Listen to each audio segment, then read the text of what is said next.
Istilah tsunami berasal dari bahasa Jepang yang berarti pelabuhan atau gelombang laut yang terjadi di pesisir.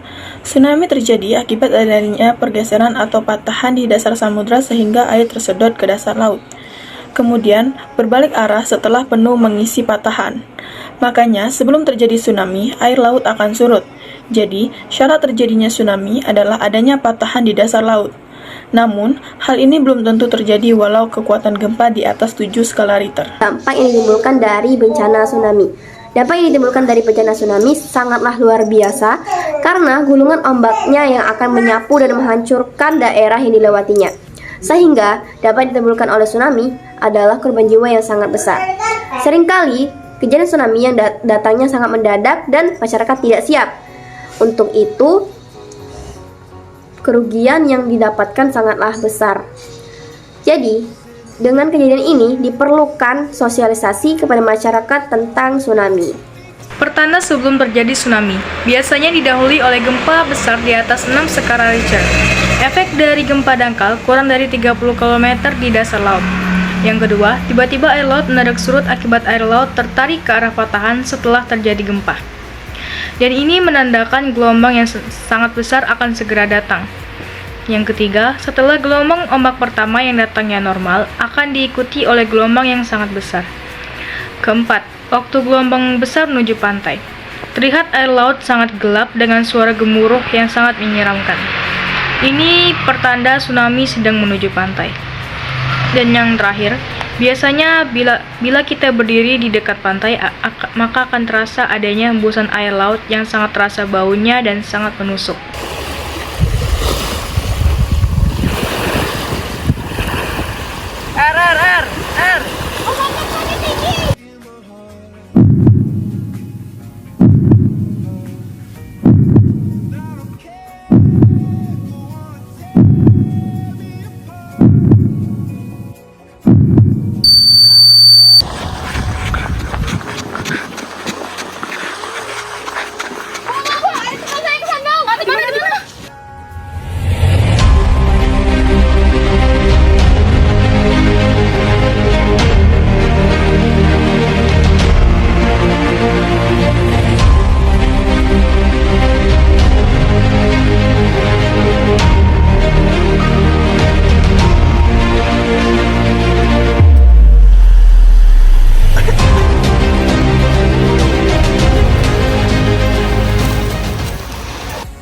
Saat terjadi tsunami, bila kawasan kita berada pada daerah yang terjadinya rawan tsunami, kita harus melakukan tindakan preventif sebagai berikut.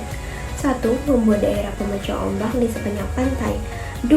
Menanam tanaman seperti bakau untuk kawasan rawa untuk memecah ombak laut.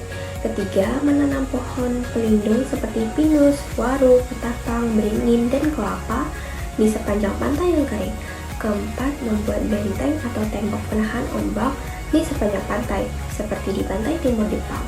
Kelima, membuat bangunan berdekat yang aman di kawasan dekat pantai dengan posisi tidak sejajar dengan garis pantai. Keenam, sebaiknya masyarakat yang berada pada pantai disarankan untuk pindah mencari tempat yang tinggal jauh dari garis pantai serta aman. Ketujuh, saat kita berada di tepi pantai, tiba-tiba terjadi gempa yang kuat, kita harus secepatnya menjauhi kawasan pantai, mencari tempat yang tinggi, bila tidak ditemukan, naik ke atap rumah atau ke atas pohon. Kedelapan, jauhi pinggiran atau muara sungai dekat laut, karena tsunami dapat muncul melalui kawasan ini. Kesembilan, menyelamatkan diri melalui daerah evakuasi yang telah ditentukan pemerintah. Kesepuluh, beri jalan atau utamakan atau mendahulukan anak-anak orang cacat, orang jompo, dan wanita hamil. Ke-11, bila rumahmu tidak terkena tsunami, ajaklah tetangga tinggal di rumahmu agar mereka terhindar dari tsunami. Ke-12, bila kamu diseret tsunami, carilah benda yang terapung sehingga kamu selamat. Ke-13, usahakan selamatkan jiwamu dan orang-orang terdekat dan jangan hiraukan barang-barangmu. Yang ke-14, bila ada kerusakan di sekitarmu, jangan hiraukan dan teruslah mencari tempat yang aman dari jangkauan tsunami. Ke-15, terus berada di tempat yang tinggi dan aman dan jangan kembali ke rumah sampai ada pengumuman dari pemerintah.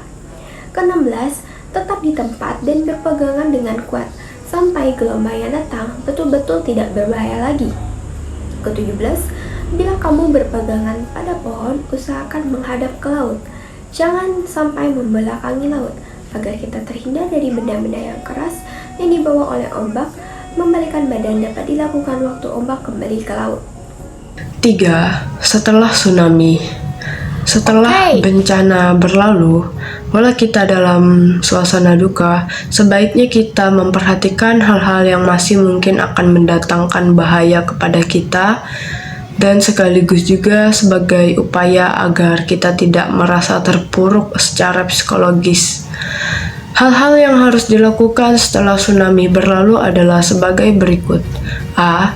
Jauhi reruntuhan bangunan karena dapat membahayakan. B.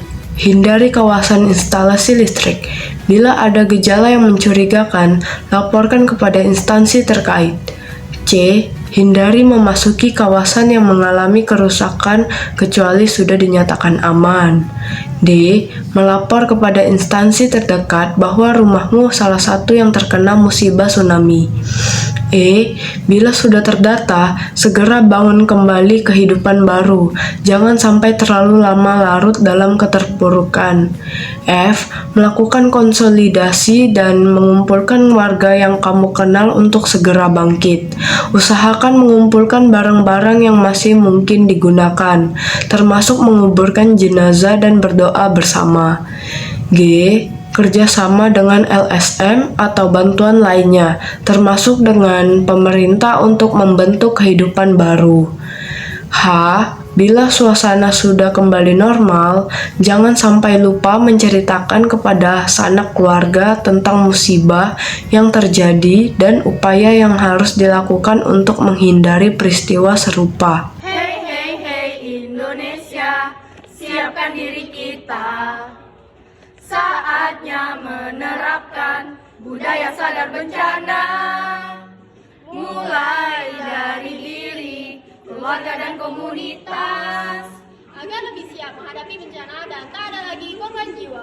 kenali bahayanya, kurangi resikonya, selalu siaga hadapi bencana.